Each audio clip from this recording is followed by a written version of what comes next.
What's going on, Jerome's? So the NFL coaching carousel is spinning round and round, but apparently it's not going to be stopping in Chicago as Matt Eberflus, a.k.a. the IKEA toilet, is apparently going to remain as head coach. Now, as a Vikings fan, got no love lost for the Bears, but I feel for Bears fans. I mean, Chicago, it's a hard-working city. It's a blue-collar city, and, of course, they want a winner, but hasn't happened as of late, and I think they have poor ownership. I think that Ryan Poles, he has his merits, he has his demerits, but Matt Eberflus was never he was never going to be the guy, right? And them hanging on to Eberflus for another year, they already ruined Justin Fields. They may trade him. And Ryan Poles and his declaration that they're going to take back the North and never give it back, I don't know about that, man. But apparently they are going to be retaining Eberflus for at least the start of the 2024 season because, I mean, he's got to be the odds-on favorite to be the first coach fired next year. Probably mid-season, right?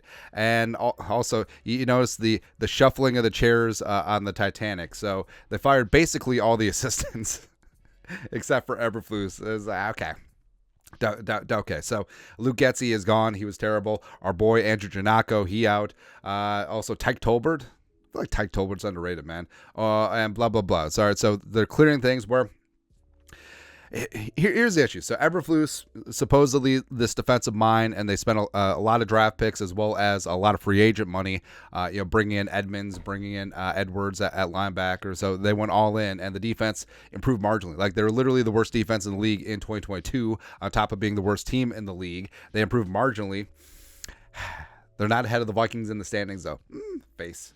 Tiebreakers are great. But I don't know. I don't know what they're doing, because they did have a prime opportunity in this spot. And our boy Kevin Warren, he is the CEO of the Bears, former high-up executives with the Vikings, former Big Ten commissioner. And you think that this was perfect. Hey, throw all the money you can at Jim Harbaugh. You have the number 1 overall pick. Harbaugh used to be quarterback of the Bears, and everything is good to go. But I think what it came down to is that the ownership is just too cheap to pay what Harbaugh is going to cost, as well as Eberflus has a 4-year contract, so you're paying him out as well as the rest of the staff, even though you're already firing most of the staff anyway. So it doesn't make sense.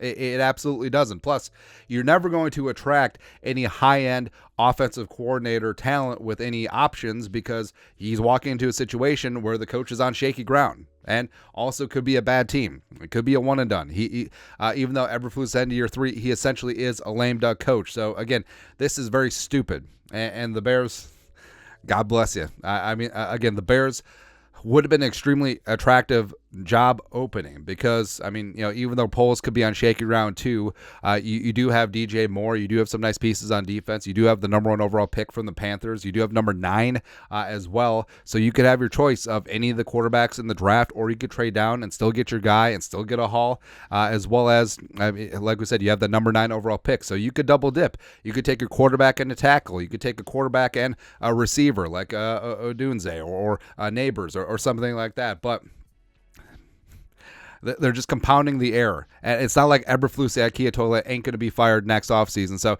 this time next year, they're just going to be having the same damn conversation all over again, when they could have had a Harbaugh, when they could have had potentially a Ben Johnson, when they could have had a Bieniemy, when they could have had, hell, maybe Belichick just waddles his ass over there. I don't know. But as a Vikings fan, I'm very glad that Eberflus is back, even though, but the Bears beat the Vikings last time. Okay. It's because Kevin O'Connell decided to make Josh Dobbs a pocket passer.